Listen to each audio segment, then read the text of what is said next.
الحمد لله الذي له ما في السماوات والارض الصلاه والسلام على من لا نبي اما بعد فاعوذ بالله من الشيطان الرجيم بسم الله الرحمن الرحيم ঐতিহাসিক Concord tragedy দিবস উপলক্ষে আজকের এই আলোকচিত্র প্রদর্শনী এবং আলোচনা সভায় উপস্থিত আজকের অনুষ্ঠানের সংগ্রামী প্রধান অতিথি বিশেষ অতিথি এবং সভাপতি সামনে উপস্থিত বিপ্লবী কাফেলার সাহসী সৈনিকের আসসালামু আলাইকুম ওয়া রাহমাতুল্লাহি ওয়া বারাকাতুহু।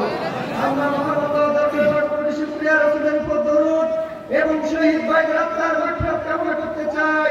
বিশেষ করে 2006 সালের 28 অক্টোবর ছাত্র শিবির সহ জামাত ইসলামের যে সকল ভাইরা স্বৈরাচারের হাতে শাহাদাতের পেয়ালা পান করেছিল, রাব্বুল আলামিন যেন তাদের শাহাদাতের সর্বোচ্চ মর্যাদা দান করেন, সকলে বলে আল্লাহুম্মা আমিন।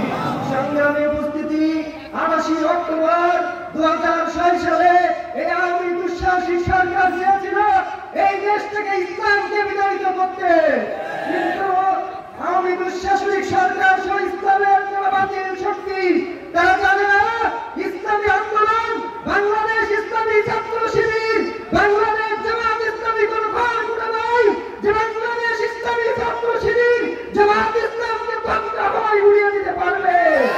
ইসলামী ছাত্র শিবির জামাত ইসলাম কোন কিছুই বলে নয় যে ছাদের বেগে তাদেরকে দূরে সরিয়ে দেওয়া হবে। ইসলামকে যারা ধ্বংস করতে আসবে তারা নিজেরাই ধ্বংস হয়ে যাবে।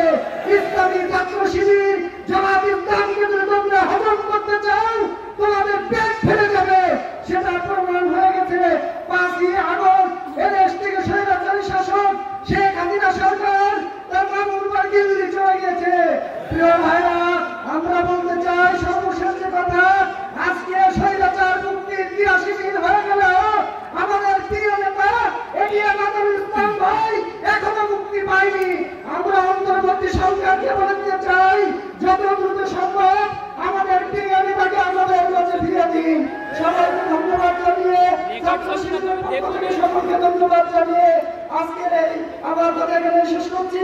আমরা তৌফিক বিল্লাহ। আসসালামু আলাইকুম ওয়া রাহমাতুল্লাহি ওয়া বারাকাতুহু।